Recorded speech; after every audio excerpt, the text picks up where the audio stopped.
काली तारा विद्या षोडशी भुवनेश्वरी भैरवी छिन्नमस्ता च विद्या धूमवती तथा मातंगी सिद्ध विद्या च कविता बहलामुखी ஏததசமஹாவித்யா சர்வதந்திரேஷு கோபிதா என்று தசமஹாவித்யால இருக்கக்கூடிய தேவியரின் ஸ்லோகம் இது. இந்த தசமஹாவித்யா உபாசனையில் நாம் உபாசனா தேவதைகள் என்று சொல்லக்கூடிய தலைப்பில் முன்னே ராஜமாதங்கியை பற்றி நம்ம பார்த்தோம். இப்பொழுது தாராதேவி என்று சொல்லக்கூடிய இந்த அம்பிகையை பற்றி இந்த பதிவிலே பார்க்க உள்ளோம். இவள் மகாசக்தி. தாரா நாம மகாசக்தி வர்ததே தாரணீஸ்வரி அப்படிங்கிற வாக்கியத்தின்படி இந்த அம்பாள் மகாசக்தி படைத்த தேவி. தசமஹா வித்யா தேவிகளிலே இரண்டாவது சக்தியாக விளங்கக்கூடிய தேவதை தாரா. ஒருவனது வாழ்வில் ஒற்றுமை, மன அமைதி வேணும் அப்படின்னா இந்த தேவதையை வழிபடுவது மிகவும் அவசியமாகும்.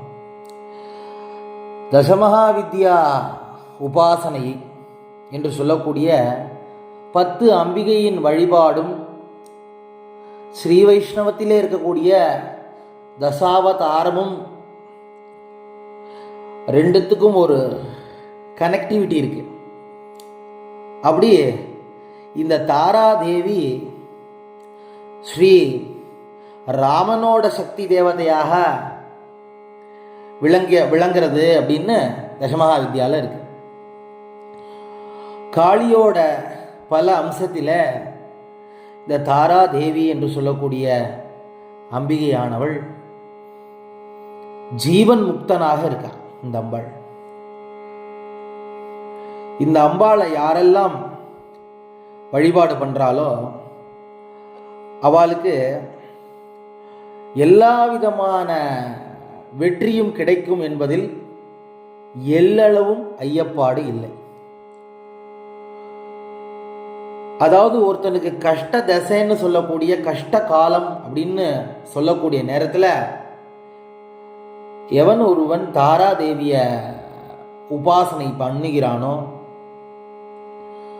அவன் எல்லா விதமான கஷ்டங்களிலிருந்து நீங்கி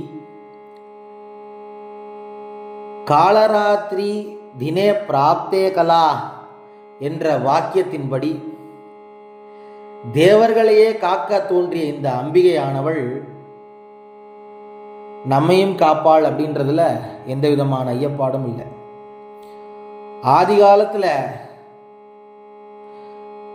பிரளய காலம் வந்தப்போ 4 சமுத்திரமும் பொங்கி எழுந்து அந்த சமயத்தில் தேவர்கள் எல்லாம் பிரார்த்தனை பண்ண தசமஹா வித்யா தேவியர்களில் மிகவும் சக்தி வாய்ந்த தேவியாக இருக்கக்கூடிய இந்த தாரா எல்லா தேவர்களையும் காக்க தோன்றினாள் அப்படின்னு சொல்றது. சாக்த தந்திரத்தில் 11 இரவுகளை பற்றி மிகவும் விசேஷமாக சொல்லியிருக்கு. அந்த 11 இரவுகளை நான் சொல்கிறேன். காலராத்திரி, வீரராத்திரி, மோகராத்திரி, மகாராத்திரி, குரோதராத்திரி, குரோரராத்திரி, தாராராத்திரி, அபலாராத்திரி, தருணாராத்திரி, சிவாராத்திரி, திவ்யராத்திரி அப்படின்னு 9 விதமான இரவுகளிலே உபாசிக்கக்கூடிய தேவதைகளை பற்றி சாக்த தந்திரம் சொல்றது.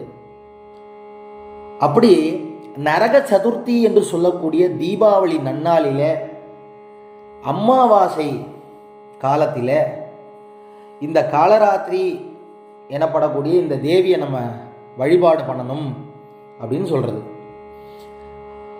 அப்போ தீபாவளி நாள் இல்லாமல் மீதி விசேஷ காலங்களில் எப்படி இந்த அம்பாளை உபாசனை பண்ணுறது அப்படின்னா, செவ்வாய்க்கிழமை அன்னைக்கு அமாவாசை திதியும் கிரகணம் இந்த மாதிரி காலங்களில் இந்த தேவதையை வழிபடுவதால் நம்ம ஒரு தடவை ஜெபிக்கக்கூடிய அந்த மந்திரமானது பல மடங்கான ஒரு சக்தி பிரபாவத்தை நமக்கு கொடுக்கறது.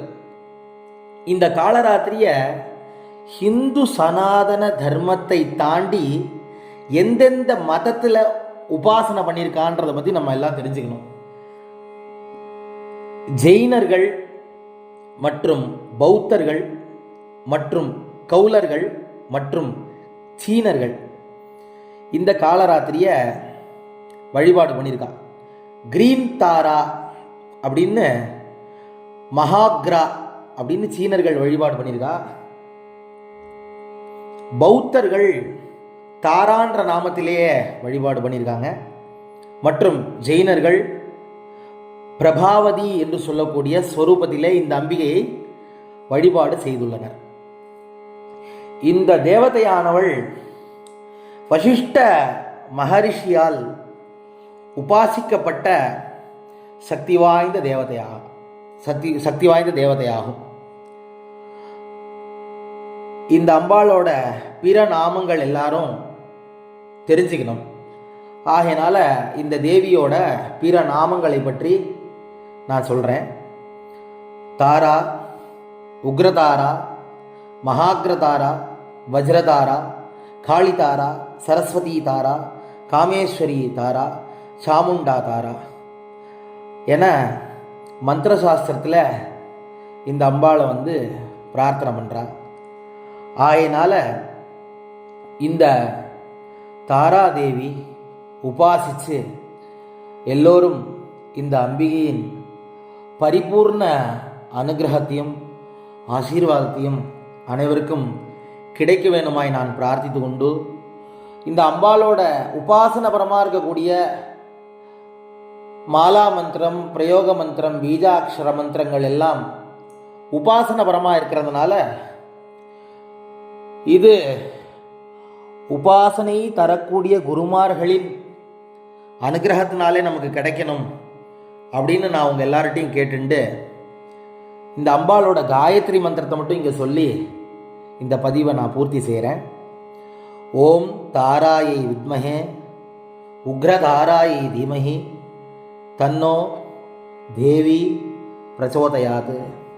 தசமகா வித்யாவில் இருக்கக்கூடிய இந்த தாரணீஸ்வரி நம்ம எல்லோருக்கும் எல்லா விதமான அனுகிரகத்தையும் ஆயுஷ் ஆரோக்கியத்தையும் ஐஸ்வர்யத்தையும் மன அமைதியையும் ஒற்றுமையும் தரவேணுமாய் பிரார்த்தித்து கொண்டு லோகா சமஸ்தாக சுகினோ பவந்து சர்வே ஜனாக சுகினோ பவந்து என்று சொல்லி அமைகிறேன்.